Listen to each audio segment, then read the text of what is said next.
Hello மக்களே, எல்லோரும் எப்படி இருக்கீங்க? ஸ்கூல் படிக்கிற பசங்களுக்கும் சரி, அவங்க பேரண்ட்ஸ்க்கும் சரி, எப்படா சம்மர் ஹாலிடே விடுவாங்க, லீவில் எந்த ஊருக்கு போகலான்ட்டு ரொம்பவே ஆர்வமாக பிளான் பண்ணிகிட்ருப்பீங்க. உங்களுக்கான ஒரு சூப்பரான அப்டேட்டோடு தான் இன்றைக்கி நான் வந்திருக்கேன். பள்ளி கல்வித்துறை சார்பில் கோடை விடுமுறை எப்போ தொடங்க போகுது, மறுபடியும் ஸ்கூல்ஸ் எப்போ ரீஓப்பன் ஆக போகுது, டீச்சர்ஸ்க்கான வேலைகள் என்ன, இது மாதிரி ரொம்ப தெளிவான ஒரு அரசாணை பார்த்தீங்கன்னா வெளியிட்டிருக்காங்க. அவங்க அதில் என்ன சொல்லியிருக்காங்க அந்த வீடியோவில் ரொம்ப சிம்பிளாக கிளியராக பார்க்கலாம். விஷயத்துக்குள்ளே போகிறதுக்கு முன்னாடி இப்போ என்ன நடந்துட்டு இருக்குன்னா, தமிழ்நாட்டில் கவர்மெண்ட் ஸ்கூல்லேயே ஆகட்டும், கவர்மெண்ட் எய்டட் ஸ்கூல்லேயே ஆகட்டும், ப்ரைவேட் ஸ்கூல்லேயே ஆகட்டும், ஃபஸ்ட் ஸ்டாண்டர்ட்லேருந்து 9th ஸ்டாண்டர்ட் வரைக்கும் ஆனுவல் எக்ஸாம் தீவிரமாக நடந்துகிட்ருக்கு. வருஷம் முழுக்க ஸ்கூலுக்கு போயிட்டு படித்த பசங்களாம் இந்த எக்ஸாம் எப்படியாச்சும் முடிச்சுட்டு ஒரு பெரிய ரெஸ்ட் எடுக்கலான்ட்டு காத்துட்ருக்காங்க. இப்போ வந்திருக்க அதிகாரப்பூர்வ அறிவிப்படி பார்த்திங்கன்னா, ஃபஸ்ட் ஸ்டாண்டர்ட்லேருந்து 9th ஸ்டாண்டர்ட் வரைக்கும் படிக்கின்ற மாணவர்களுக்கான இறுதி தேர்வுகள் பார்த்திங்கன்னா ஏப்ரல் 16 முழுசாக நிறைவடைய போகுது. இதில் ஒரு சில ஸ்கூல்ஸ்லாம் மட்டும் பார்த்தீங்கன்னா ஏப்ரல் 10th எக்ஸாம் முடிக்க போகிறாங்க. அதனால் அடுத்த நாளான ஏப்ரல் 17 ஏப்ரல் 11 பார்த்தீங்கன்னா பள்ளி மாணவர்களுக்கு கோடை விடுமுறைன்ட்டு ரொம்ப சந்தோஷமான ஒரு அறிவிப்பை வெளியிட்டிருக்காங்க. பசங்களுக்கு லீவ் விட்டாச்சு. அப்போ டீச்சர்ஸ்க்கும் ஏப்ரல் 17 லீவான்னு கேட்டிங்கன்னா அங்கே தான் ஒரு செக் வச்சுருக்காங்க.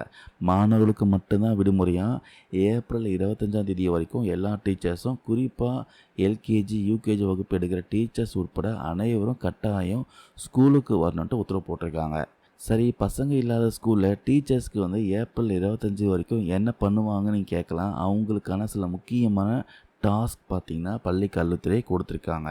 ஸ்டூடெண்ட்ஸோடைய பேப்பர் வேல்யூஷன் பண்ணணும், அடுத்த கல்வி ஆண்டுக்கான புதிய மாணவர் சேர்க்கை மற்றும் நிர்வாக பணிகள்லாம் பார்க்கணும். ரொம்ப முக்கியமாக மாவட்ட தேர்தல் அலுவலரால் வழங்கப்பட்ட தேர்தல் சம்மந்தப்பட்ட வேலைகளையும் இந்த நாட்களில் ஆசிரியர்கள் செஞ்சு முடிக்கணுன்ட்டு முதன்மை கல்வி அலுவலருக்கு ஸ்ட்ரிக்டாக அறிவுறுத்தியிருக்காங்க. அடுத்ததாக இந்த சம்மர் லீவ் எல்லாம் முடிஞ்சு 2026-27 புதிய கல்வியாண்டு எப்போ தொடங்க போகுதுன்ட்டு அதுக்கான தேதி பார்த்திங்கன்னா முன்கூட்டியே அறிவிச்சிட்டாங்க. இதுக்கு முன்னாடி ஜூன் 4 தான் காமனாக திறக்கத்தான் இருந்துச்சு. ஆனால் இப்போ திடீர்னு பார்த்தீங்கன்னா ஜூன் 1, அதாவது திங்கட்கிழமை முதல் பார்த்தீங்கன்னா அனைத்து வகையான பள்ளிகளும் அரசு உதவி பெறும் பள்ளிகள், தனியார் பள்ளிகள்ன்ட்டு வழக்கம் போல் திறக்கப்படும் சொல்லிட்டாங்க. இதில் ஒரு சின்ன ஒரு சர்ப்ரைஸ் என்னென்னா, ஃபஸ்ட் ஸ்டாண்டர்ட்லேருந்து 3rd ஸ்டாண்டர்ட் வரைக்கும் படிக்கின்ற ஸ்டூடெண்ட்ஸ்க்கு மட்டும் ஜூன் 1 ஸ்கூல் கிடையாது. அவங்களுக்கு ஜூன் 4 தான் பார்த்தீங்கன்னா ஸ்கூல் ஓப்பன் ஆகும் சொல்லியிருக்காங்க.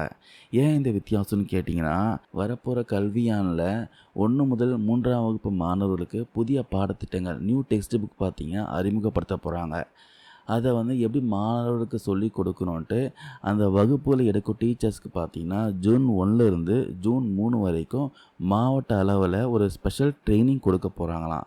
அதனால தான் இந்த குழந்தைகளுக்கு மட்டும் 3 நாள் கழித்து ஸ்கூல் ரீஓப்பன் பண்ண போகிறாங்க. சுருக்கமாக சொல்லணும் மக்களே, ஏப்ரல் 17 முதல் மாணவர்களுக்கு லீவு, ஜூன் 1 அன்னைக்கு ஸ்கூல்ஸ் ரீஓப்பன் ஆகுது. ஃபஸ்ட் ஸ்டாண்டர்ட்லேருந்து 3rd ஸ்டாண்டர்டுக்கு மட்டும் ஜூன் 4 பார்த்தீங்கன்னா ஸ்கூல்ஸ் ரீஓப்பன் ஆகும். ஸ்டூடெண்ட்ஸ்லாம் எக்ஸாமை நல்லபடியாக எழுதி முடிச்சுட்டு வரப்போகிற கோடை விடுமுறையை செம்மையாக என்ஜாய் பண்ணுங்க. நீங்கள் இந்த சம்மர் லீவுக்கு ஃபேமிலியோடு எந்த ட்ரிப் போக பிளான் பண்ணியிருக்கீங்க, இல்லை வீட்டில் தான் இருக்க போகிறீங்களா? மறக்காமல் கீழே கமெண்ட்ஸில் பதிவு பண்ணுங்கள். முக்கியமாக இந்த சம்மர் லீவை ஜாலியாக என்ஜாய் பண்ணுங்கள். அட் த சேம் டைம் ஏதாச்சும் புதுசாக ஒரு விஷயத்தை லேர்ன் பண்ணுங்கள். அது லாங்குவேஜாக இருக்கலாம், இல்லை புதுசாக வேறு சிஸ்டமில் ஏதாச்சும் ஒரு டாஸ்க்காக இருக்கலாம், இல்லை ஏதாவது புதுசாக கற்றுக்க பாருங்கள். ஏதாவது ப்ராஜெக்ட் பண்ணி பாருங்கள். ஏதாவது இன்னோவேட்டிவாக யோசித்து ஏதாவது புதுசாக ட்ரை பண்ணி இந்த சம்மர் லீவை ரொம்ப யூஸ்ஃபுல்லாக பயன்படுத்திக்கோங்க. அட் த சேம் டைம் ஃபன்னும் இருக்கணும். ஸோ முக்கியமாக இந்த டைம் வெயிலின் தாக்கம் அதிகமாக இருக்கும் சொல்லியிருக்காங்க. அதிகமாக வெளியில் போயிட்டு உடம்பை டீஹைட்ரேட் ஆகாமல் பார்த்துக்கோங்க. அதிகமாக தண்ணீர் குடிங்க.